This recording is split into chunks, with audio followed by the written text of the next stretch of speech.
কপিটাকে বেটে ওর সাথে দুটো লঙ্কা দিয়ে বেটে নিতে হবে, কাঁচা লঙ্কা। তারপর কড়াইয়ে একটু সর্ষের তেল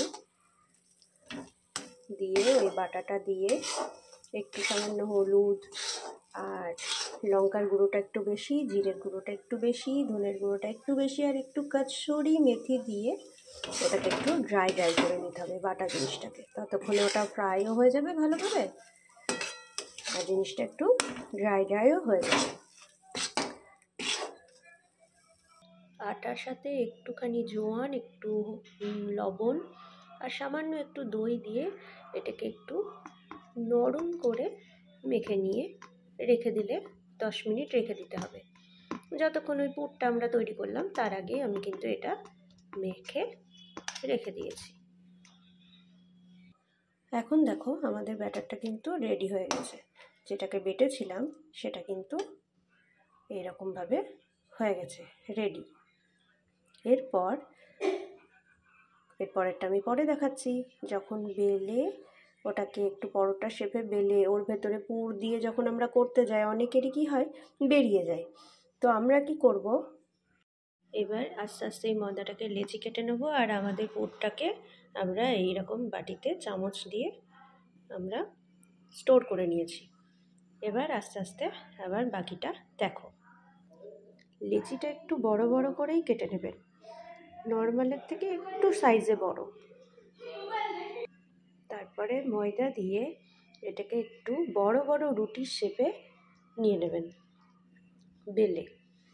তারপরে মিডিলে এটাকে একটু পুর দেওয়া হবে।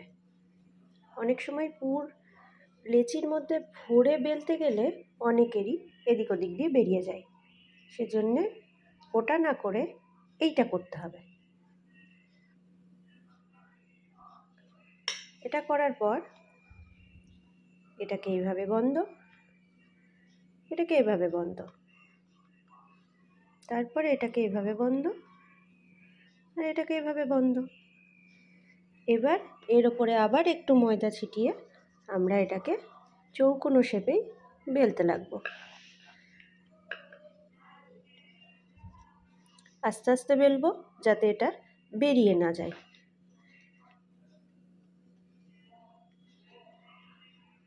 একটু একটু চেপে নিলাম, তারপরে এটাকে আবার বেলবো। চৌকো করে যদি অসুবিধা হয় তাহলে এভাবেও করে নিতে পারো।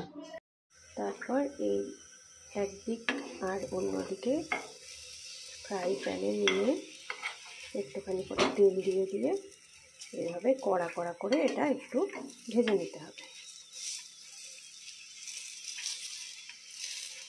একটা চামচ হলেই হয়ে যাবে, চামচে করে একটু প্রেস করে করে দিতে হবে।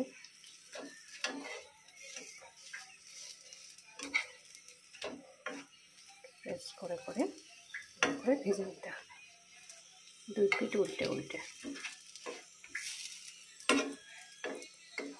তারপরে এটাকে সস দিয়ে খেতে খুব ভালো লাগবে। আর হ্যাঁ, ফ্লেমটা যেন মিডিয়াম টু লো থাকে, কারণ এটা অনেকগুলো ফোল্ড আছে তো আস্তে আস্তে হলেই বেশি ভালো হবে।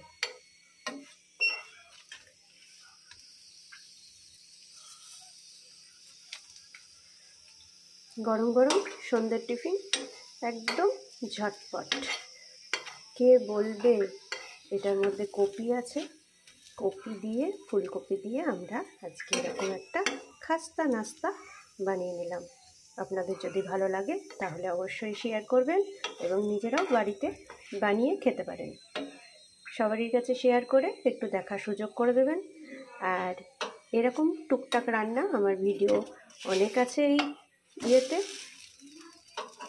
চ্যানেলে, পারলে একটু সাবস্ক্রাইব করে রাখবেন, তাহলে আমি যখনই ভিডিও ছাড়বো আপনাদের কাছে সেটা আগে পৌঁছাবে। Thank you.